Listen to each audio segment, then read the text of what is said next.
This segment of the news has been brought to you by Sun Oil Limited. Welcome back.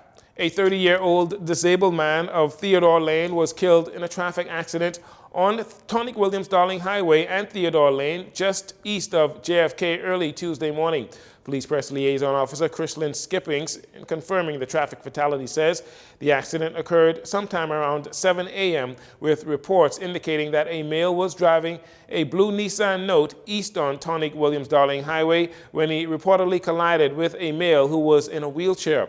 The victim was transported to hospital where he later succumbed to his injuries.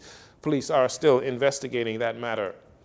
In news from the health front, COVID-19 vaccinations for children remain low, according to health officials. On Monday, as the Ministry of Health and Wellness received its first batch of monkeypox vaccines, Acting Chief Medical Officer Dr. Sharita Moxie told reporters that demand for the COVID-19 pediatric vaccine remains low, and this is a concern. The reason why the amount is so small compared to what you would have heard for COVID is because it's not going to be rolled out the same way. It's not a mass vaccination campaign.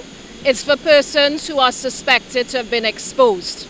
So basically, it's a good thing that they are here. We need them to be here in case they're needed. But it's kind of like insurance. We actually hope that the country never has to use them.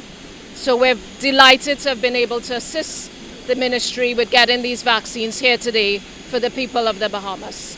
24,000 doses of the Pfizer vaccine for children ages 5 to 11 years old arrived in country in late July. In August, Health Minister Dr. Michael Dowell said those vaccinations were moving slower than expected, as only 300 vaccines were administered at that time.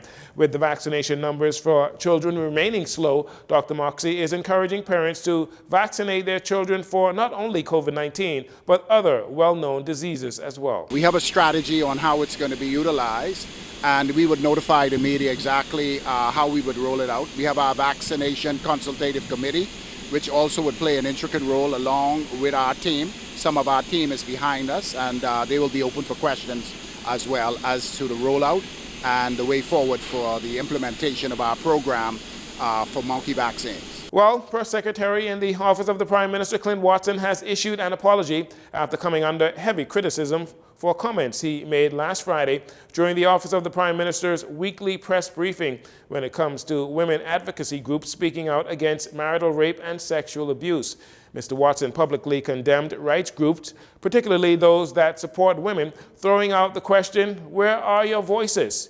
He also stated that the cries of the organizations are what is missing, noting that now is the time for activist groups to come forward. Local advocacy groups in response were insulted by Mr. Watson's assertions and argued that they have been advocating to criminalize spousal sexual abuse for several years now. On Tuesday afternoon, Mr. Watson, in a statement, backtracked, noting that his comments were inaccurate and apologized, adding that he should have been more aware of their active involvement in the consultation process. His statement goes on to say that the Attorney General has briefed him on the ongoing stakeholder meetings regarding draft legislation. The consultations are being led by the Department of Gender Affairs in the Ministry of Social Services, supported by the Attorney General's office. Mr. Watson admits the issue is deeply felt around the Bahamas and that we all want to see improved protection for women in our country. And finally, Trailblazers in advocacy for the rights of Bahamians everywhere were honored during a recent special awards banquet hosted by Civil Society Bahamas. They were hailed for their tireless efforts to bring about change, commanding respect and empowerment for their fellow Bahamians. The honorees are Freddie Munnings Jr., Terry Miller, A. Leonard Archer, Marilyn T. Zonical, Richard Johnson, and posthumously Reginald Lebowski.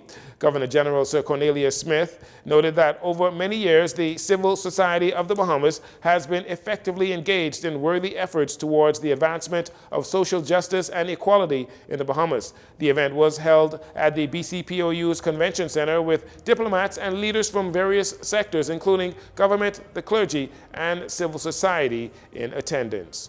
And that'll do it for your JCN Evening News. Once again, I'm Jareno Saunders. Thanks for joining us. This segment of the news has been brought to you by Sun Oil Limited.